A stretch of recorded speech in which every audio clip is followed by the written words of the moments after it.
king, I am not a god, I am Helminth. Hello guys, I mean this time there will be no music because I'm very impressed of DE work on this Warframe. So let me explain to you. So you cast second ability, you are always with energy. Third ability, you are invulnerable and you can run. And this guy is really fast. You can move tile sets, you can run in walls, you can climb, you can do everything when you are invulnerable. And let me tell you what, I've tried it with something you may not expect, which is Smite. And look at that. Boom. One-shotting level cap enemies, Thraxis, whatever you want. It's just like take them down instantly. Boom. Dead.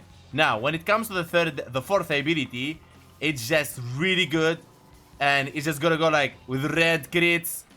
If you give it enough enemies and enough time, it's really crazy and really good. And look at that. Red crits. Easy as that. So, this Warframe, I don't know guys, everyone been excited about Uriel, and I'm excited about Uriel, and I think it will be really hard for the developers to beat this guy. Actually, look at this. Level cap Thrax, Smite one shot, boom out, going back on vulnerability. Fourth ability active. There you go. So it's like you have shield gating, shield recharge, red crits, and vulnerability. You are unkillable. Look at that, 2 million. Level cap, easy. And here we go. As always, we take beginner's friendly approach explaining his kit. And I promise you, his kit is very simple and easy to use. His passive. Upon receiving fatal damage, Nokko reverts to his sprudling form and the little form. His active mushrooms will glow, reviving Nokko when touched. Orb spawned will grant a speed booster but not healing. If a glowing mushroom is not reached in time, Nokko will automatically use a self-revive. Now, it's very easy and simple. Let's summon one enemy really quick. Right, and post. So you understand the way this ability works. So I want to just summon this shroom right here. And then I'll just let this guy kill me. Now here we go.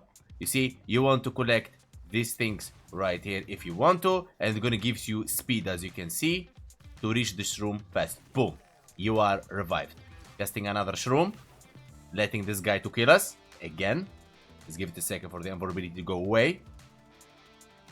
Come on. Let's go. I mean, maybe. Okay, here we go. For a second, I thought it was going to be a bug. There we go. Running for the shroom. And we are revived again. And that's, my friend, his first and passive. I mean, that's his passive, not first ability. Now, when we go to his first ability, it's called Stink Brain. Throw a mushroom that periodically sheds poisonous spores, inflicting viral damage and sooty effect upon nearby enemies, while also lulling enemies to sleep. It's really nice, but the radius is slow and the pulse rate is 3 seconds. And honestly, I don't feel this ability is really good compared to the viral we have in this game. So, here we go. Check that. 1 stack of viral. 2. 3. Another one. And another one. I'm gonna cast like 3 of them in one area. And then maybe we're gonna get that. And it's gonna be like, if there is many enemies, it's not that good, honestly, and it will take a while. So it'd be better with your weapons or your companion or a primer or something like that. And that's what I would replace for another Helminth ability. Now, the second ability called Bright Bonnet. Release rejuvenating mushroom that emits radial pulse, giving Nokko and his allies energy and applying a buff to ability strength that lasts for a short time. Ability strength, and you got yourself as well a energy pulse, and this ability will never let you run out of energy. Check this out. I was just gonna cast this one in, second, 2 of them, and then I was just like cast the fourth ability over and over. Look at that. The energy is keep going. Look. This is so freaking good, and it scales with ability strength, and you never need energy at all. Of course, it's good to have arcane energize here and there, but it's gonna be good. Now, reroute. Revert a spruding form, spawning orbs that heal Nokko and grants a speed boost. While in this state, Nokko is untargetable and heals gradually. Now this guy is crazy. So let's summon, for example, a 20 heavy corrupted gunners unposed, of course, and we just go with the third form. Look at this. I mean, this will give you speed, and you'll be running and enjoying yourself while they are looking for you. Look at that. Casting it again. Boop.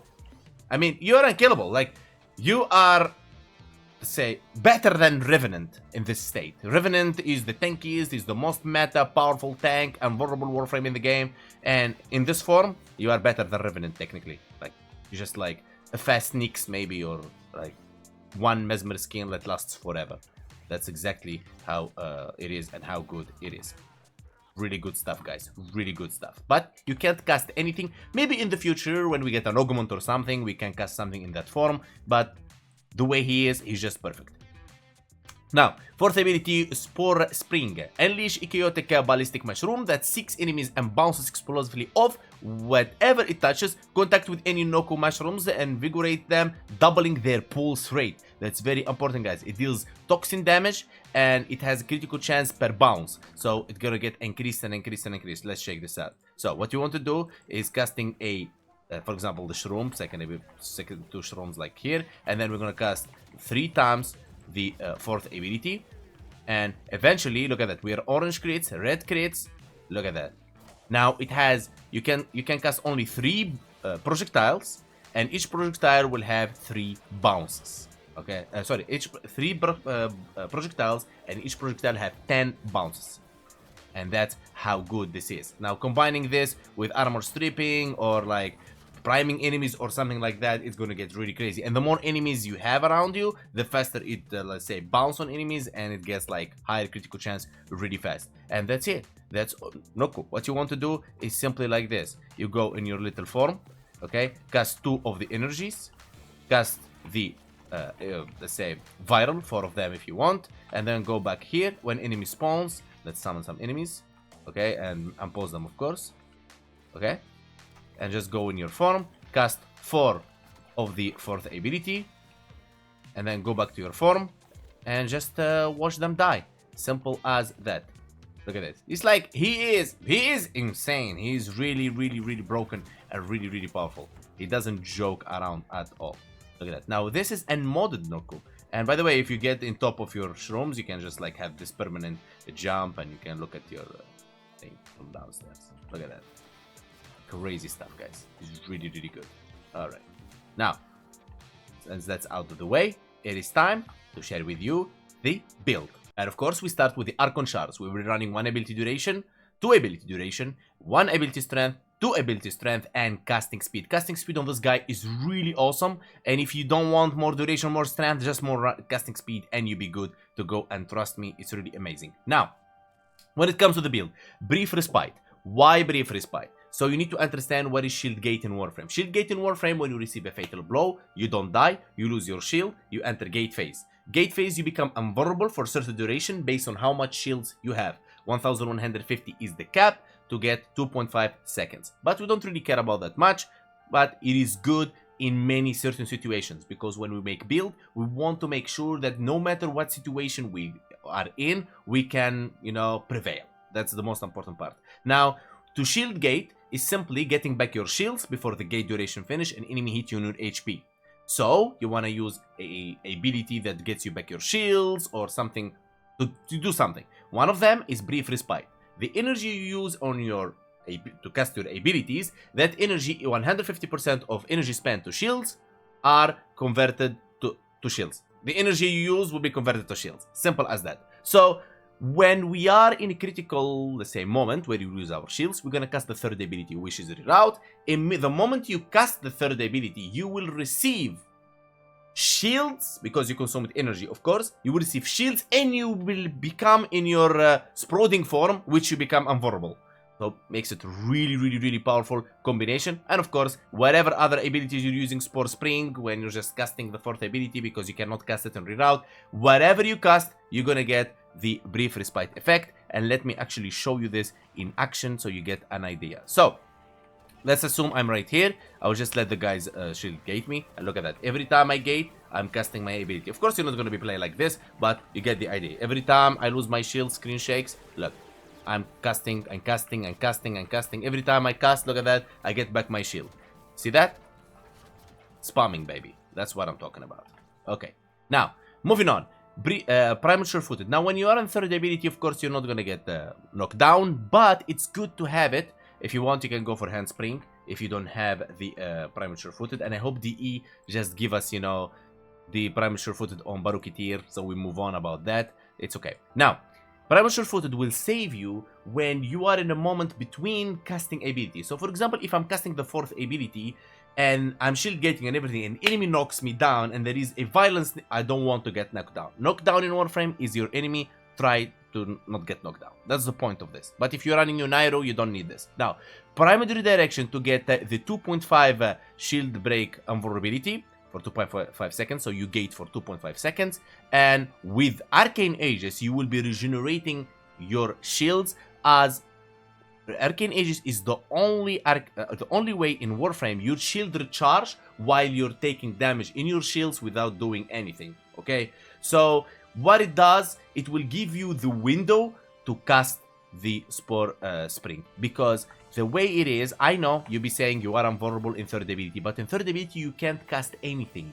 So you have to be out from your 4th ability to cast things, okay? So when you're casting things, you are vulnerable to incoming damage, to knockdowns, to all that. So Shield Recharge will play a nice role. But if you're comfortable to play without it, just take off Redirection, take off Aegis, replace them with anything you desire. It doesn't matter. Twist the build to your likings. Umbral Intensify for strength. I didn't want to go for the other one, which is where is it? Precision Intensify. This one, and it's gonna be good for the 4th ability, but I need it also for the 2nd ability. And you know, look at that, 66. It matters. So I prefer to just balance my things around all that abilities instead of going for the 4th ability, because it will kill anyway. Press 42 for strength and minus duration. Continuity, ability duration inflicted, ability duration 55%. Ability that inflict toxin, which is our 4th ability, will also apply corrosive statue effect. Not that we really care about corrosive statue effect, but it will help in a way if you want. But otherwise, you can just like primed continuity and you'll be good to go. But why not, right? Ogre Reach for ability range, and also 40% energy spent on ability that convert to shields. Primed Throw for energy, obviously. Rolling Guard. Now, Rolling Guard will play a huge role against Nullifiers, against Thraxes, against the, let's say, Eximos, Jade Eximos, against the, let's say, Electric Eximos, and all that kind of things. It's not necessary, but it's good to have. You can take it off. It's okay, you can play without it, but I find it very useful in many situations. Stretch for more range, so we're running these stats like 219 strength, 175 range, efficiency, 148. Now, whatever Helminth ability you equip in here, it will work with these stats. High range, high strength, high duration, let's say 100% efficiency, not negative, perfect. Energize, of course, for energy. Now, of course, energy depends. If you feel comfortable without Arcane Energize, replace it with Molotov Mounted, with primary or secondary weapon, whatever you want. Arcanes, play whatever you want. The build is solid with and without. Okay, Smite. Now, Smite, what it does, it got reworked, right? But anyway, what it does is just, will take off enemies, let's say, overguard, and will armor strip them. And that's the most important thing that we care about this. But it deals a lot of damage to them. And it actually takes down enemy at level cap. Why? Because it goes based on their health, and it's really, really good, and you will love it, especially after the rework. And stay tuned for Oberon rework, and you will love that. Now, that's pretty much it. I didn't need much my weapons, honestly, and my companion Nautilus Prime was this build, Cordon to pull enemies and so on. And this is the Verglass build, the Riven just to get the critical chance for Tenacious Bone to work. And let's summon the Thrax. There we go. Thrax Centurions. There you go. One Thrax. And look at this. So if we go 2nd ability, boom, boom, boom. 3rd ability, where is our Thrax? We don't get our Thrax active? Whatever. We didn't get our Thrax. Anyway, so we're just gonna resummon our Thrax. Let's kill these guys quickly with our 4th ability. Armor stripping them with this one. And look at that, we just destroyed them. But anyway, let's summon our Thrax now. Boom. Let's get 20 Thrax. Good for the challenge. There we go. Hitting them with Smite. Boom, boom. Going my 3rd ability form. 4th ability. Going hiding again. I mean, for a Warframe to do this, I promise you, it requires a lot of power in his kit to be able to do this to Thraxes. Because this is not easy to fight 20 Thrax even in, let's say, Simulacrum. But let's summon one Thrax now, so we get a good show. There we go. So this is the Thrax, Smite. Boom, he's dead. And that's what we're talking about. And I know a lot of Tano didn't expect me to use Smite, as Oberon just got a rework, but that's how powerful Smite is, and stay tuned for Oberon. And by this we reach the end of our video. I really hope you find it helpful. Remember guys, before I build any weapon or any Warframe, I rely on my method DVS, D for damage, V for viral, S for stripping. In today's video, stripping was from Smite, viral was from my weapons, and D was from the 4th ability. And it is really good Warframe, and if you don't like my methods, of course you can check this sheet right here. It can help you maneuver around them to, let's say, find your own style. And remember, 79% of you watching and not subscribed, hitting the subscribe button, like for the algorithm, joining my Discord, and commenting, much appreciated. Now, special thanks to all of members, special VIPs, and disputed donators, and all of donations, and everyone in my community, and I will see you guys on the next video.